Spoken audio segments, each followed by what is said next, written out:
நான் ஈழத்துக்கு சென்றேன். 23 நாட்கள் தலைவர் பிரபாகரனுடன் அவருடைய இடத்துக்கு பக்கத்திலே எனக்கு ஒரு நிலவரை வைத்திருந்தார்கள். அங்கே தங்கியிருந்தேன். அந்த 23 நாட்கள் அனுபவத்தை நான் வெளியிலே சொல்லவில்லை, பத்திரிகைகளுக்கு சொல்லவில்லை. ஆனால் டாக்டர் கலைஞர் அவர்களுக்கு பிரபாகரன் எழுதிய கடிதத்தை திருச்சி மாநாட்டிலே வெளியிட்டேன்.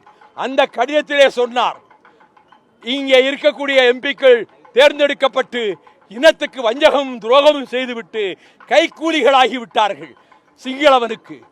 ஆனால் உங்களுடைய தம்பி வைகோபாலசாமி அங்கே இருந்து உயிரை பற்றி துச்சமாக நினைத்து மரணத்தை எதிர்கொண்டு 2 நாட்டு இராணுவமும் கடற்படையும் இருக்கின்ற இதை ஊடறுத்து கொண்டு என்னை வந்து பார்க்க வந்ததை நான் பெருமையாக மட்டுமல்ல, இதை நினைத்தாலே 1000 முறை நான் சாகலாம், 1000 முறை நான் இறக்கலாம் என்று அவர் கைப்பட எழுதிய கடிதத்தை டாக்டர் கலைஞரிடம் தந்தேன்.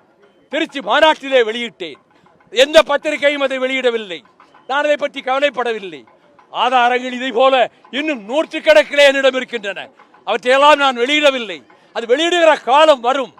அப்பொழுது விடுதலை புலிகளுக்கு நாங்கள் எவ்வளவு எங்களை அர்ப்பணித்துக் கொண்டு அவர்களுக்கு பணிபுரிந்தோம், பக்கபலமாக இருந்தோம் என்பதை நாடும் ஏடும் உலகெங்கும் வாழும் தமிழர்களும் அறிந்து கொள்வார்கள்.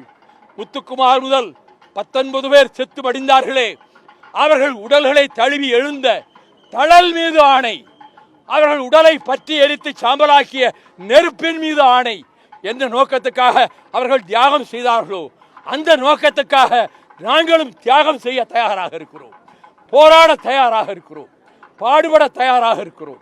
நான் வம்பு வளர்க்க விரும்பவில்லை. ஆனால் ஒரு புனிதமான ஒரு வரலாற்றில், தியாக ரத்தம் நிரம்பிய ஒரு வரலாற்றில் தியாக ரத்தினங்களாகிய அந்த விடுதலை புலிகளை, அதன் தலைவரை கொச்சைப்படுத்துகின்ற விதத்திலே நம்மை முன்னிலைப்படுத்த வேண்டும் என்று பொய் பேசுவது அநீதி. அநீதி தமிழ் இனத்துக்கு செய்கின்ற, தமிழ் ஈழத்துக்கு செய்கின்ற அநீதி.